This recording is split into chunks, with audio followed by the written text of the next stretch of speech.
Assalamualaikum warahmatullahi wabarakatuh.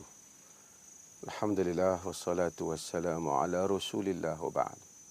Sedang penuntun yang dirahmati Allah, di mana saja anda berada, mudah-mudahan hari ini merupakan hari yang diberkati. Dan kita melalui hari ini dengan penuh pengharapan, dengan penuh doa, dengan penuh keyakinan bahawasanya Allah Subhanahu wa taala sentiasa bersama dengan orang-orang yang memohon dan mengharapkan kepadanya. Sebelum kita mulakan, seperti biasa, mungkin kita boleh berkongsi link kita ini dengan teman-teman kita yang lain di media kita masing-masing. Pagi ini saya ingin membicarakan satu tajuk yang penting untuk kita semua fikirkan, saya fikirkan, dan saudara-saudari sekalian juga fikirkan, iaitu jangan sangka ujian Allah itu semestinya membawa keburukan pada kita. Ini kerana ujian ini asalnya ialah untuk kebaikan kita, ataupun asalnya membawa kebaikan. Ia hanya membawa keburukan jika sekiranya kita salah mengendalikan ujian itu. Dalam siri ini saya ingin mengambil potongan daripada surah An-Nur, surah An-Nur, ayat yang ke-11. Ketika Allah Subhanahu wa taala menceritakan tentang fitnah atau hadithul ifk, peristiwa tuhmahan dan fitnah yang dikenakan kepada Aisyah radhiyallahu anha. Yang ni kita kebanyakannya tahu peristiwa ini. Peristiwa ini berlaku apabila Nabi SAW pulang daripada satu ekspedisi dia, dan kemudian dalam perjalanan pulang itu Aisyah pergi buang air. Kemudian para sahabat yang lain yang mengangkat hudaj, yang mengangkat tempat wanita duduk itu, tak tahu, tak perasan kata Aisyah tak masuk lagi. Dan kemudian mereka sangka Aisyah dah ada, kerana Aisyah ringan orangnya, sehingga menyebabkan Aisyah tertinggal. Bila Aisyah tertinggal, kemudian dia ditemui oleh Safwan bin Mu'attal, Safwan ibn Mu'attal As-Sulami. Dalam Safwan bila nampak Aisyah, dia inna lillahi wa inna ilaihi raji'un. Terkejut dia, kerana dia kenal Aisyah sebelum Aisyah pakai ayat hijab turun. Kemudian dia bawa Aisyah pulang. Dia tak bercakap pun dengan Aisyah, dia suruh Aisyah naik kenderaan, kemudian dia bawa pulang. Orang-orang munafiqun di Madinah, mereka buat cerita kononnya Aisyah berzina dengan Safwan. Dan cerita itu disebarkan. Adalah pula di kalangan orang-orang Islam sendiri yang mereka itu suka, macam kita, masyarakat kita atas zaman para sahabat. Ada yang suka dengan cerita-cerita gosip ni, pantang dengar cerita gosip, dia lah nombor satu. Cuma zaman tu tak adalah media sosial, tak ada media. Cari buah mulut orang, cakap. Aisyah ni tak tahu cerita ni, dia tahu pun kemudian. Bila dia tahu, dia jadi hampir pitam dia. Dia tak tahu, pasal dia balik-balik, dia tak tahu, dia balik ke rumah. Dan bayangkan, cerita buruk tu bukan buruk tentang kita-kita ni. Cerita buruk tentang isteri Nabi, akan kaitannya dengan Nabi tu. Isteri Nabi tu siapa pula? Aisyah tu siapa pula? Anak Abu Bakar. Anak the best human being after the Prophet sallallahu alaihi wasallam. Manusia yang terbaik selepas Nabi sallallahu alaihi wasallam. Tak adalah. Semua membabitkan.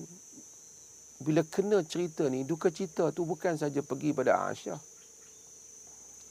Duka cita tu pergi kepada Nabi SAW juga, kerana dia pemimpin, Rasul lagi. Orang semua buat cerita, tengok isteri Nabi pun berzina, Nabi buat tak tahu je. Macam-macam. Munafik. Yang tak munafik ni kata, oh betul ya, betul ya.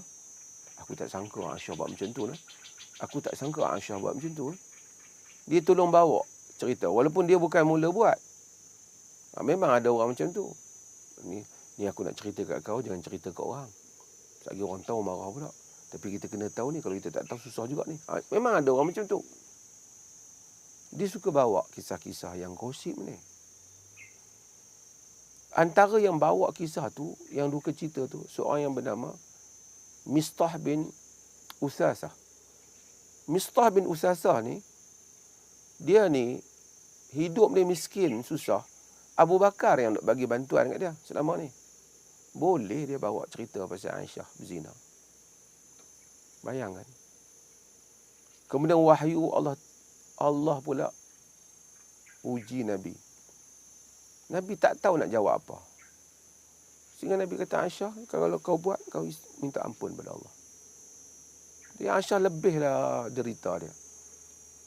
Sehinggalah sebulan barulah Allah menurunkan wahyunya, membersihkan Aisyah radhiyallahu anha.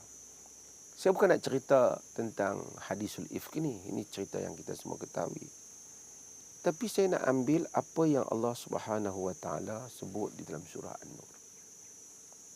Allah kata, innal ladzina ja'u bil ifk usbatun minkum.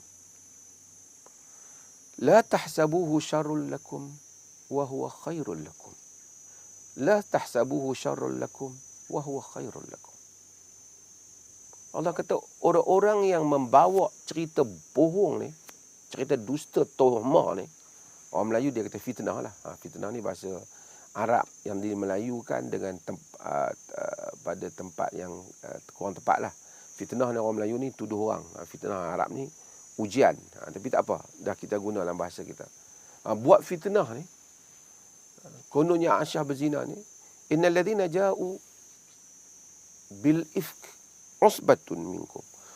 Orang yang bawa cerita dusta ni sekelompok di kalangan kamu, kata Allah dalam Quran. Mereka tu mengaku Islam.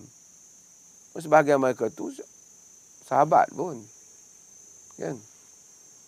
Suka gosip-gosip ni. Tapi Allah kata la tahsabuhu syarrul lakum wa huwa khairul lakum. Jangan kamu sangka dia buruk untuk kamu. Dia baik untuk kamu. Bayangkan kisah yang demikian itu berat. Sekarang ni tak apalah, kita baca setelah pelepasan kisah. Kisah telah berlaku.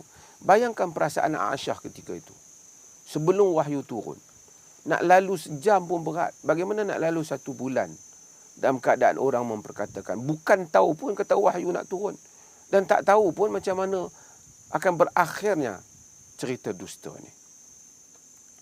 Tapi Allah kata setelah Allah turun Al-Quran, lepaskan Aisyah. Bersihkan Aisyah. Ini satu kemuliaan untuk Aisyah. Ya, kalau sekiranya tomahan kepada Maryam dibersihkan dengan mana Nabi Isa berkata-kata semasa dia masih bayi. Adapun tomahan pada Aisyah, Allah turunkan kitabnya, dalam kitabnya membersihkan Aisyah radhiyallahu anha bagi menunjukkan kemuliaannya. Itu satu kelebihan. Hal itu dibaca sehingga hari kiamat. Tapi bayangkan kesedihan Aisyah ketika itu. Tapi Allah Subhanahu wa taala memujuk dengan menyatakan la tahsabuhu syarrul lakum. Jangan kamu sangka ia buruk untuk kamu. Bal huwa khairul lakum. Bahkan ia baik untuk kamu. Baik untuk kamu. Kamu tahu tentang tabiat masyarakat. Bagaimana mengendalikan. Pahala yang besar untuk kamu. Allah bersihkan kamu, pembersihan nama kamu. Supaya orang tengok sekarang, orang Syiah selalu tuhmah Aisyah kerana mereka anti Abu Bakar. Mereka anti juga anaknya Aisyah radhiyallahu anha. Tapi mereka sukar untuk menafikan bagaimana Aisyah dibersihkan oleh Allah di dalam Al-Quran. Terpaksalah mereka cari yang dibersihkan itu orang lain. Macam-macam mereka buat untuk nak mengelakkan Aisyah lah yang dibersihkan oleh Allah Subhanahu Wa Taala. Hikmah Allah besar. Hikmah Allah Subhanahu Wa Taala besar. Fa'asa an takrahu syai'an. Dalam ayat lain dalam surah An-Nisa, Allah kata boleh jadi kamu tak suka pada satu perkara, wa yaj'alullahu fihi khairan katsira. Allah Taala jadikan padanya kebaikan yang banyak. Kita dalam hidup ni kadang-kadang ada ujian, kesedihan yang kita lalui. Mungkin pada hari kita lalu kesedihan itu, kita sedih sangat. Kemudian ia berlalu kesedihan itu. Ni kereta api lalu dan kawasan rumah saya ni,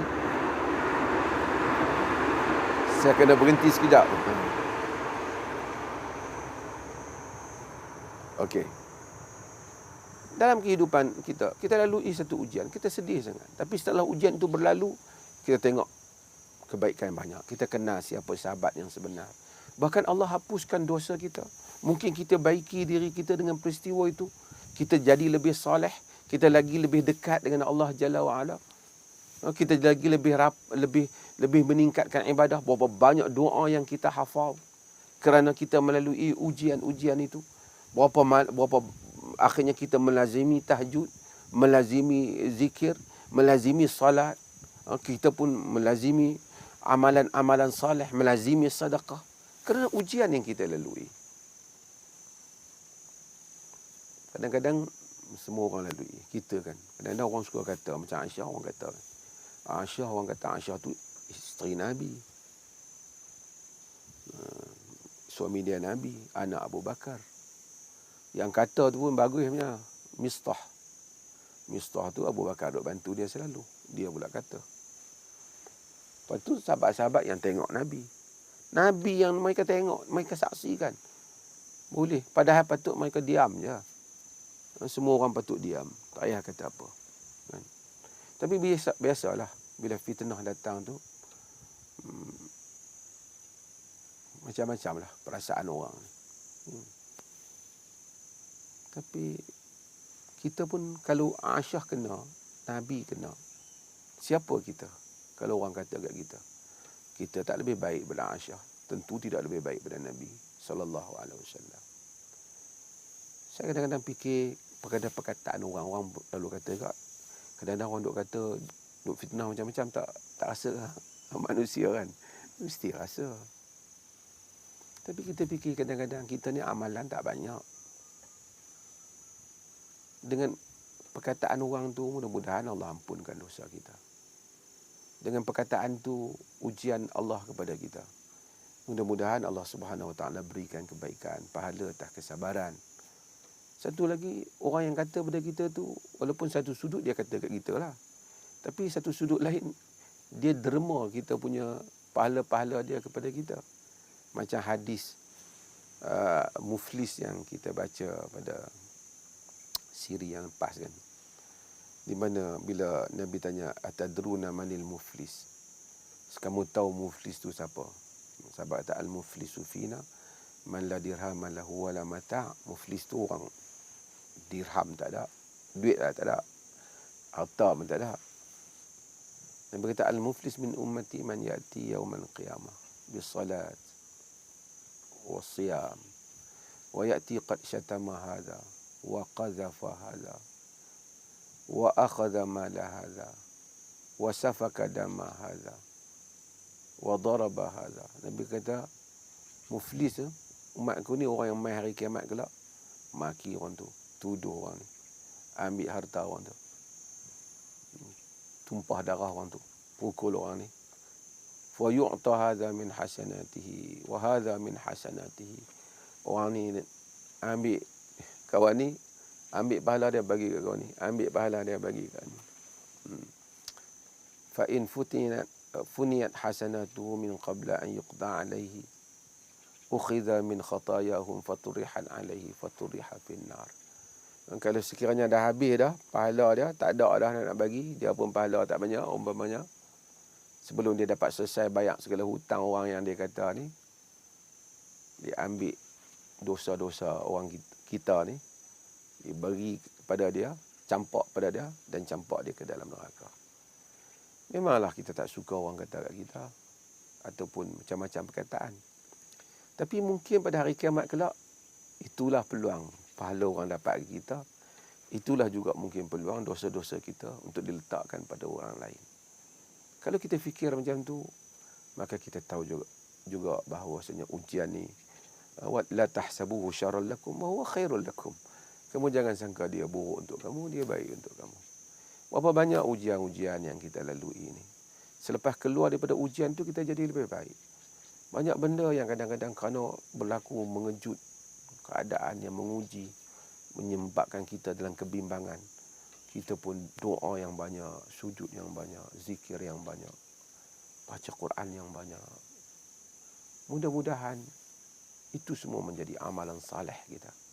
Kembali kepada Allah. Selepas itu, kita naik makam kita, kita naik kedudukan kita daripada satu yang macam ni, lebih baik daripada itu. Daripada mungkin bangun 2 rakaat, bangun malam mungkin setengah jam, bangun kepada sejam, kepada sejam setengah. Kerana ujian. Dunia sementara, kita datang pun sementara. Perkataan manusia juga sementara. Apa manusia boleh buat? Pandang sebahagian dia kata pada kita, sebahagian dia sebut pada kita. Kita masih juga makan dan minum, masih juga hidup, kan? Dia yang kata tu pun taklah ke mana-mana juga. Zaman sekarang kadang-kadang lagi banyak pahala. Orang yang kata pada kita tu nama pun kita tak tahu. Dia pakai anonymous je, pakai ikon dia, bubuh gambar macam-macam. Tapi Allah tahu, Allah kenal dia. Dan kita pun tak payah bimbang, kok malaikat cari tak jumpa, jumpa dia. Jumpa dia. Dan mudah-mudahan demikian macam mana Allah kata pada Aisyah, kata pada kita semua. Wala tahsabuhu syarrul lakum wa huwa khairul lakum. Ujian-ujian ini, kataan-kataan orang pada kita, jangan sangka dia buruk untuk kita. Dia baik juga untuk kita.